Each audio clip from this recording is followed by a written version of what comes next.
இந்த வீடியோவில் என்ன பார்க்க போகிறோம் அப்படின்னா நுகர்வோர் பாதுகாப்பு ரிலேட்டடாக இருக்கிற 7th ஸ்டாண்டர்டில் இருக்கிற ஒரு யூனிட் தான் சந்தை மற்றும் நுகர்வோர் பாதுகாப்பு.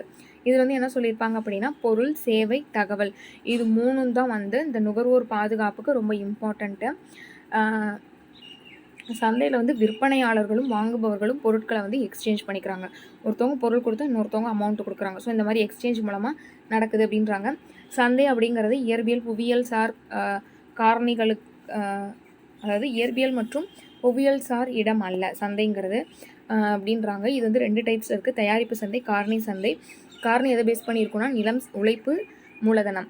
புவியியல் இருப்பிடம் அடிப்படையில் வந்து உள்ளூர் சந்தை, பிராந்திய சந்தை, தேசிய சந்தை, சர்வதேச சந்தைன்னு வந்து வகைப்படுத்தப்படுது.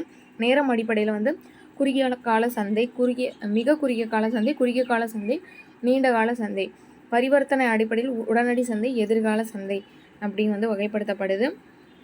ஒழுங்குமுறை அடிப்படையில் ஒழுங்குபடுத்தப்பட்டது, ஒழுங்குபடுத்தப்படாது. போட்டித்தன்மையின் அடிப்படையில் முற்றுரிமை, ஏகபோக போட்டி. ஏகபோக போட்டிங்கிற வேர்டை வந்து 1933 ஹார்வர்ட் யூனிவர்சிட்டியோட பேராசிரியர் எட்வர்ட் எச் அப்படிங்கிறவர் வந்து ஏகபோக போட்டி சாம்பர்லின் அப்படின்ற நூலில் வந்து ஏகபோக போட்டி கோட்பாடு அப்படிங்கிறத வந்து எழுதியிருப்பார். ஓகேவா.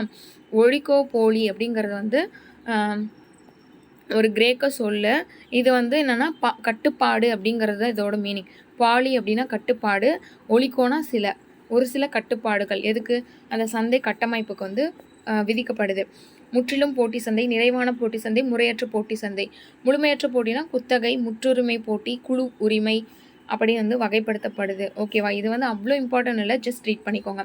நெக்ஸ்ட்டு நுகர்வோர் ரிலேட்டடாக வர்றது தான் இம்பார்ட்டண்ட்டு. ஸோ இதில் வந்து நுகர்வோருக்கான கண்டென்ட் இருக்குது. இது வந்து என்னென்னு வந்து ஜஸ்ட் ரீட் பண்ணிக்கோங்க. நெக்ஸ்ட்டு வந்து 1986 நுகர்வோர் நலம் பாதுகாப்பு சட்டம் போடப்பட்டிருக்கும். 1986 அக்டோபரில் வந்து பாராளுமன்றத்தில் நிறைவேற்றப்பட்டு 1986 டிசம்பர் 24 வந்து நடைமுறைப்படுத்தப்பட்டிருக்கும். இதுதான் வந்து நுகர்வோர் மகாசாசனம் அப்படின்னு வந்து சொல்கிறாங்க. 8 அடிப்படை நுகர்வோர் உரிமைகள் வந்து இருக்கும். அது என்னன்னு வந்து பார்த்துக்கோங்க. நெக்ஸ்ட்டு இதுலேயும் வந்து அந்த 3 நீதிமன்றம், மத்திய நுகர்வோர் நீதிமன்றம், மாநில, மாவட்ட. அந்த மத்தியங்கிறது அந்த வந்து தேசிய நுகர்வோர் நீதிமன்றம் அப்படின்னு வந்து பார்த்துருப்போம். ரெண்டுமே ஒன்று தான். ஓகேவா.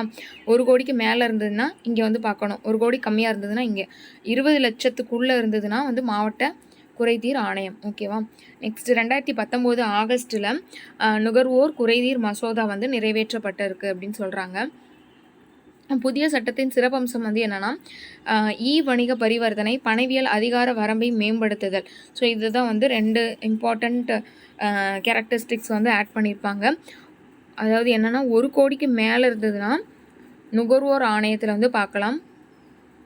1 கோடிக்கு கம்மியாக இருந்ததுன்னா நுகர்வோர் ஆணையத்தில் வந்து பார்க்கலாம். 1 கோடிக்கு அதிகமாக இருக்கிறத வந்து தேசிய நுகர்வோர் ஆணையம் மூலமாக வந்து நம்ம வந்து புகார் கொடுத்து நம்மளுக்கு வந்து தீர்ப்பு வந்து அங்கேருந்து வந்து பெற்றுக்கலாம் அப்படின்னு சொல்லியிருப்பாங்க.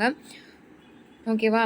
இப்போ வந்து என்னென்னா நியாயமற்ற வர்த்தக நடைமுறை இல்லைனா தவறான விளம்பரம் இதெல்லாம் வந்து பார்த்தாங்கன்னா 10 லட்சம் வரைக்கும் வந்து ஃபைனு, 2 வருஷம் ஜெயிலு. மத்திய நுகர்வோர் நீதி ஆணையம் வந்து இதுதான் வந்து சட்டமாக வந்து சொல்கிறாங்க.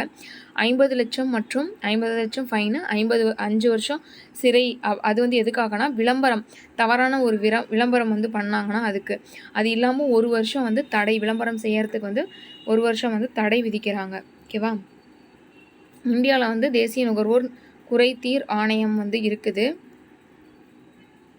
அது 1988 வந்து கொண்டு வரப்பட்டது அப்படின்னு சொல்கிறாங்க. 1986 தான் சட்டம் இயற்றப்பட்டிருக்கும். எல்லாமே ஏற்கனவே பார்த்தது தான். 1986 தேசிய பாதுகாப்பு சட்டம். 1986 இந்திய தர நிர்ணய பணியகம். நம்ம ஆக்சுவலாக வந்து 1952 வந்து இந்திய தர நிர்ணய சட்டம் வந்து பார்த்துருப்போம். 1986 வந்து பணியகம், இந்திய தர நிர்ணய பணியகம் ஸ்டார்ட் பண்ணியிருப்பாங்க. 1980 வந்து பொருட்கள் சட்டம் வந்து இருக்குது. பொருட்கள் விற்பனை சட்டம்னா 1930. அத்தியாவசிய பொருட்கள் சட்டம் 1955. 2009 வந்து சட்ட அளவீட்டு சட்டம். ஓகேவா. அவ்வளோதான். தேங்க்யூ.